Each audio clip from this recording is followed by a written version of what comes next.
வணக்கம். டாக்டர் புவனேஸ்வரன் பேசுகிறேன். அடிக்கடி இப்போ பார்த்தீங்கன்னா, இப்போ ஒரு கல்யாணத்துக்கு போனாலோ, ஒரு இடத்துக்கு போனாலோ, எல்லாரும் பேசிக்கிறது வந்து அவங்க நீ இந்த மருந்து சாப்பிட்ற, நான் அந்த மருந்து சாப்பிட்றேன்னு பேசுகிறாங்க. அடிக்கடி அவங்க சொல்லுற ஒரு வார்த்தை பார்த்தீங்கன்னா, பிளட் தின்னர்ஸ், அதாவது இருதயத்தின்னு சொல்கிற இரத்தத்தை உறையாமல் தடுக்கும் மருந்துகள். இப்போ இதில் வந்து நான் உங்களுக்கு சில விஷயங்கள் சொல்ல விரும்புகிறேன். ஒரு இரத்தம் உறையாமல் தடுப்பதற்கு 2 வழிகள். ஒன்று, இரத்தம் உறைவதற்கு 2 காரணங்கள். அதில் ஒவ்வொரு காரணத்துக்கும் ஒவ்வொரு விதமான ஒரு விதத்தில் நாம் வந்து அதுக்கு நம்ம அணுகணும். ஒன்று வந்து பார்த்திங்கன்னா ஆங்கிலத்தில் ஆன்டி த்ராம்பாட்டிக்ஸ் அப்படின்னு சொல்லுவார். அதாவது நம்மளுடைய ஈரலில் சில சத்துகள், சில புரோட்டீன்ஸ் உருவாகுது. இந்த புரோட்டீன்ஸ் வந்து நாங்கள் கிளாட்டிங் ஃபேக்டர்ஸ் அப்படின்னு சொல்லுவோம். இந்த கிளாட்டிங் ஃபேக்டர்ஸுங்கிறது வந்து 1லிருந்து 13 வரைக்கும் இருக்குது. 1, 2, 3ன்னு 13 இருக்குது.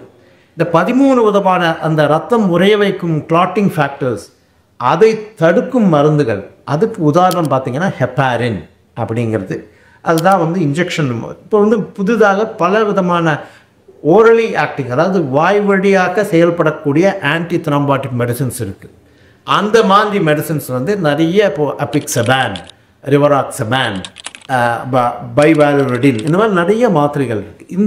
இந்த மருந்துகள் வந்து என்ன பண்ணும் அப்படின்னா இந்த கிளாட்டிங் ஃபேக்டர்ஸை தடுப்பது. இன்னொரு விதம் பார்த்திங்கன்னா பிளேட்லெட்ஸ்ன்னு சொல்லக்கூடிய ஒரு மைக்ரோ அணுக்கள் நம்முடைய ரத்தத்தில் இருக்குது.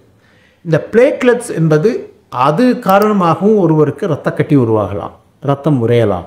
அதை தடுப்பதற்கு ஆன்டி பிளேட்லெட் என்று சொல்லக்கூடிய மருந்துகள். அதில் தான் பார்த்திங்கன்னா ஆஸ்பிரின், குளோபிடாக்ரல், டிகாக்ரலர், இந்த மாதிரி பல விதமான மருந்துகள் இருக்குது. இவை என்னன்னு பார்த்திங்கன்னா இருதயத்தினுடைய இரத்தம் உறையாமல் தடுக்கக்கூடிய மருந்துகள். இந்த 2மே, ஒன்று வந்து ஆன்டி த்ராம்பின்ஸ், அதாவது ஹெப்பாரின் அந்த மாதிரி ஒரு மருந்துகள். இன்னொன்று ஆன்டி பிளேட்லெட்ஸ், ஆஸ்பிரின் போன்ற மருந்துகள். இதை ஏன் நீங்கள் தெரிஞ்சுக்கணும் அப்படின்னா, ஒவ்வொரு மருந்துக்கும் ஒவ்வொரு விதமான ஆக்ஷன் இருக்குது. ஒவ்வொன்றுக்கும் ஒவ்வொரு விதமான காரணத்துக்காக கொடுக்கப்படுகிறது.